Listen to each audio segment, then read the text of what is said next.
Kamusta mga idol? Alam nyo ba na ang pangit-pangit na ng panahon ngayon? Uulan, tapos sa araw, tapos biglang magkikikidlat. Then mababalitaan mo na lang, may bagyo na pala. At alam nyo ba na ang English sa bagyo ay storm? Dahil yan ay oras na para magmotor. Naipasok ko talaga.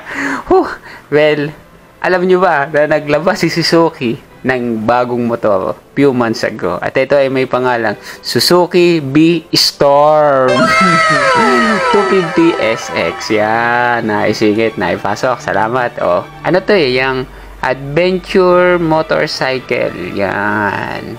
Medyo malaki to, malaki siya in reality, pero sabi nung isang vlogger na napanood ko is maliit daw. So, kasi maliit na version kasi siya ng malalaking B-Storm. Kasi alam naman natin yung B-Storm 800 at saka 650. Tapos ang sumunod 250 na. So, maliit lang daw siya, sabi nung ano. Well, kung titingnan niyo yung pangalan, kaya siguro siya SX. Kasi XX, extra small. So, ewan natin, hindi natin alam kung paanong maliit.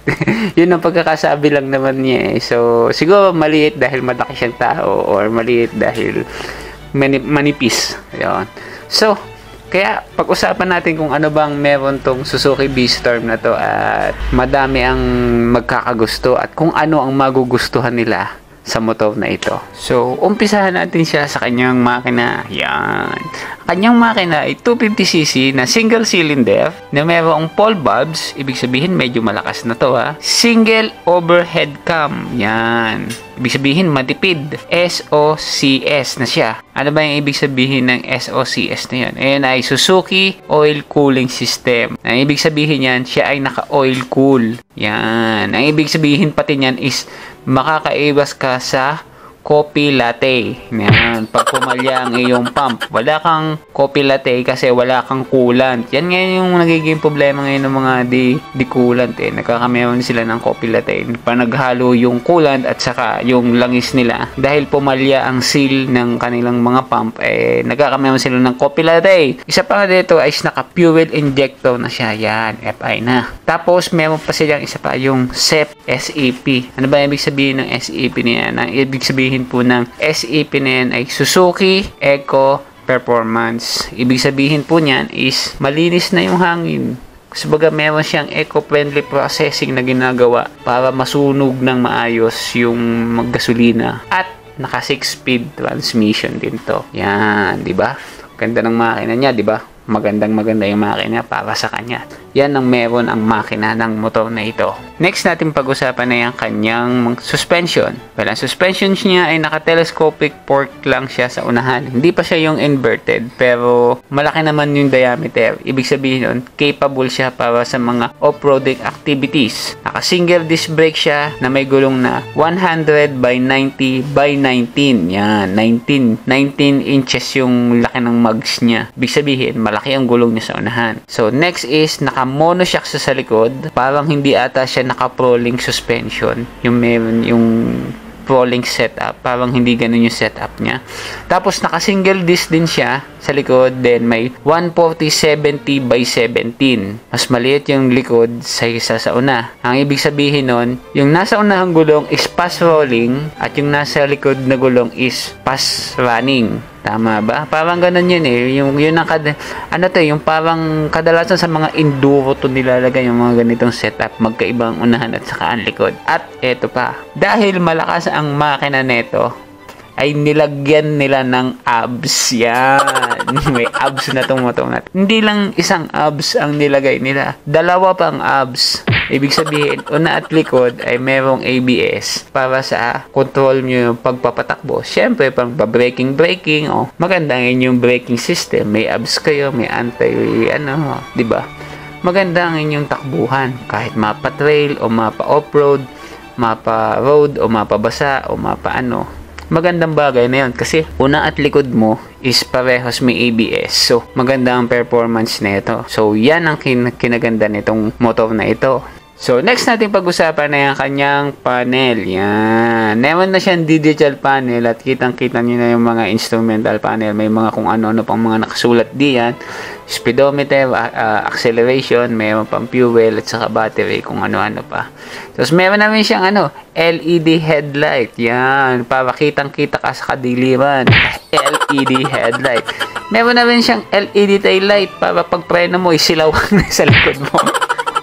May kasama ang intention pa ng LED tail light. Tapos meron pa lang siyang bulb type lang yung kanyang signal light. Pero hindi na masama kasi maganda din naman ang bulb type. At maliwanag din naman siya kahit naman yung ibang mga motor ngayon is naka bulb type pa rin. Then yung lang naman medyo high-tech ang gumagamit ng mga LED signal light. So no problem about bulb type signal light. So ano pa yung mga dinagdag nila na special features para dito? Well, nilagyan nila ito ng magandang windshield. Yan, mataas na windshields para nga naman protektadong ang iyong sarili sa hampas ng hangin. O, para napakatulin na. Pay 250cc, matulin na yan, ha. Tapos, meron naman siyang handguard. O, di ba? Maganda ang function ng handguard niyan, eh. Pag naulan ka, hindi matatalabs ka ng iyong kamay. Di, syempre, pag naulan, tapos matatalabs ka ng iyong kamay, masakit sa kamay ang tak ng ulan, ha. At saka pag dumaan ka sa mga damuhan, hindi mahahalit ng iyong kamay. Kahit ikay naka-gloves, there is a tendency pa rin na masaktan na yung kamay kahit ikay naka-gloves. Kaya, nilagyan nila ito ng handguard. Footpeg nito, maganda ang footpeg nito. May rubber. So, optional kasi yun, Pwede mo tanggalin yung rubber kasi spike yun. Pwede rin mo ring i-ride ng may rubber kung gusto mo. So, yung iba, dahil mas nila ito ng pang all-terrain, ika nga, is tinatanggal nila yung rubber para maganda yung grip ng spike sa sapatos. Naka-twin exhaust na rin pala ito. So, ibig sabihin niya, malakas yung buga niya. Parang yung sa Gixxer. Diba? Naka-twin exhaust din yung Gixxer. Dalawa yung butas. Isa lang yung pipe. Single cylinder lang siya. Pero twin exhaust, ibig sabihin nun, hingang-hinga ang makina. Kaya, ibig sabihin, makakabirit ka talaga niyang maayos dyan. So, ang upuan nga pala na ito ay napakalaki, Tapos yung split seat pa yan, split seat. Tawag di ba dyan? Magkaiba yung upuan, nagkabukod. Pero tingnan mo namang itsura pa lang naman niya, sobrang laki na. Kaya komportable ka, maging ang angkas mo. Dahil dyan may angkas ka, ay nilagyan na rin nila ito ng carrier. Yan. Yung carrier niya is yun na rin yung hand grab ng angkas mo. Yan, di ba? Malaki yung carrier niya. Maganda yung carrier. Pwede mong lagyan ng ng top box. Doon mo na i-attach yung top box mo. Hindi ka nabibili ng carrier pa. Para lang kung gusto mo magdagdag ng top box kasi meron na built-in carrier ka na. Meron namin siya nung yung parang sa baba, cowling, engine cowling ba ang tawag doon. Metal plate ata. Metal daw yun sabi nila.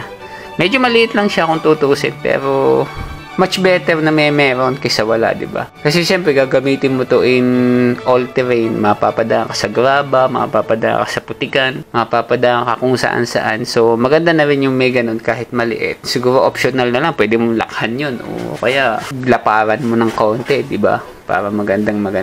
Pwede mo na rin lagyan to ng mga crash guard kung tutuusin. So, yan yung mga nakikita kong ganda na. At saka nga pala, nito yung tuka. Maganda yung tuka niya kasi medyo mahaba ng kaunti is maporma. Parang talaga to parang big bike ng itsurahin niya. Kung tutuusin. Tapos, color available niya is dalawa lang. Isang dilaw na may black. Yan, ganun na itsura niya. At yun namang isa ay black na mayroong halo ng pula. Yan, maliit lang yung pula. Kaya maganda rin ang color combination. Pwede kang mamili sa dalawa na yun. Dalawa lang yung option pero maganda naman ang itsura nila. Pagdating naman sa presyo nito, meron siyang sarap price na 229,000 sarap price. Yan. So magbabago pa yan depende sa kasa o sa availability. Pero yun yung sarap price niya. 229,000 pesos only. So, anong masasabi ko sa motor na ito? Well, siguro maganda kung tutuusin itong motor na ito kasi naka 250cc ka na. Then naka oil cool. Yun nga lang oil cool. Pero okay na rin lang. Wala namang problema kung oil cool or liquid cool siya. Coolant cool o kung ano man. Basta maganda may cooler siya para hindi masyadong matagtag ang makina. Dahil nga 250 siya is pwede mo siyang ibabad ng konti ng matagal in a high speed. Hindi kagaya ng mga lower cc, hindi mo pwedeng ibabad ng high speed ng matagal kasi lower CC lang. Magiging prone sila para kung sabaga mabilis ma-wear off yung makina pag ganun ang ginagawa ninyo. So meron na nga, mataas din to, mataas din ang niya. Mataas din ang kanyang ground clearance. Kasi yung ground clearance niya nasa 205 mm ata. Mataas talaga. Then yung angkasan niya, yung upuan niya, maganda yung seat niya kasi malapad yung seat niya. Tapos yung tangke pa niya na nasa 12 liters, magandang bagay, malaking bagay yon. Saka nga pala sabi nila, ay kaya daw na itong tumakbo ng 20, kaya na tumakbo ng 45 km per liter. Pero depende siguro kung sa takbo mo yun. Estimate na natin na 40 km per liter para sa 250cc. Hindi na masama, di ba? Malayo-layo na mabarating mo nun para sa 12 liters mo na gasolina. Saka nga pala, ang langis nga pala neto is nasa 1.2 liters lang. So, next dito is yun nga, yung ABS, yung abs niya is dalawa na. Unat likod may abs. So, wala kang problema pagdating sa mga braking yan. Tapos yun nga, naka-disc brake nga, unat likod, naka-abs, naka-LED headlight na maliwanag, at then yung likod din, naka-LED brake light ka naman. Tapos ito pa, may instant carrier ka pa nga na pwede ka nang bumili ng top box mo at hindi ka na maghahanap ng carrier pa para sa kanya. Yun nga palang manibela nito. Iba yung manubela niya. Malalim yung manubela niya. Walang extender yung kanyang holder sa manibela, kundi mababa. Malalim yun. Kasi baga parang 4 inch o 6 inch yung dip nung ng manibela niya. Kaya madali mo siyang masususian kasi wala nakaharag saan. Kasi baga reachable yung susian niya. Sa naming advantage nito is yun yung panel niya. Maliwanag ang panel. Maganda. Reverse panel ba ang tawag doon?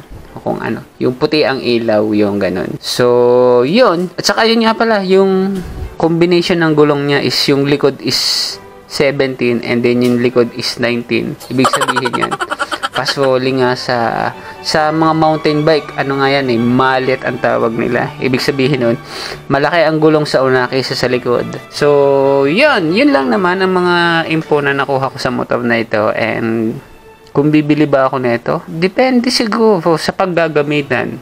Kung ako'y tatakbo ng malayo, well, why not? Di ba? Kung tatakbo ako everyday ng 100 km, isang takbuhan, well, sige, maganda tong motor na ito kasi comfort seat, comfort handling, kasi mataas yung manibela niya. Then, okay pa siya. Pwede mo siyang isang pasagate.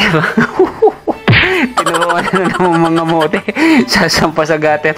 Madali siyang idaan-daan. So, kahit dali mo yan sa may, tawag dito, sa blue walk ba yun? Sa may blue walk.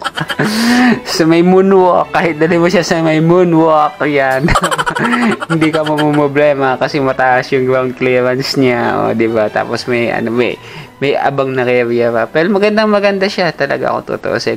Kung bibili ako para sa 229,000 na 250cc, why not? Pwede.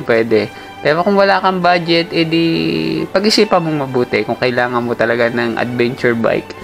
Kung dito ka din lang pauli-uli, kung mamamalengke ka din lamang naman, ba't ka bibili pa ng adventure bike? Depende na lang kung pinamamalengkehan mo, naahong ka pa ng bundok, sige, bumili ka. Pero kung hindi naman huwag ka nang bumili niyan. Hindi ko sinasabi huwag kang bumili.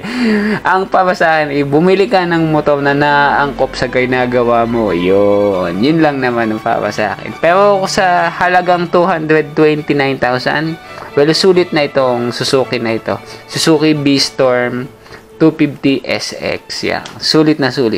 So, yun lang naman po ang na-share ko lang naman tungkol dito sa Suzuki B-Storm na ito. Yan. 250 SX. Yan. So, yan ho. Hanggang dito na lang ho. At sana ho'y kayo may natutunan at nagustuhan ninyo ang ating daldalang portion nito.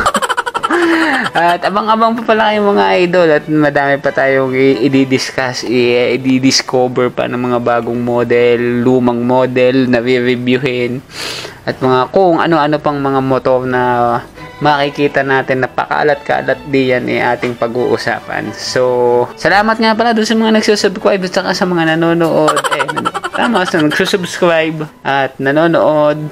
nagko-comment, yan, mga nagla-likes, yan, maraming pong salamat, na-appreciate ko lahat. So, sa inyo lahat, maraming pong salamat, and that's all. So, yan ho, hanggang sa muli, si Yayay po at kayo po nanonood ng aking channel. At lagi nyo tatandaan na mag-ingat palagi at lumindol ng isang araw.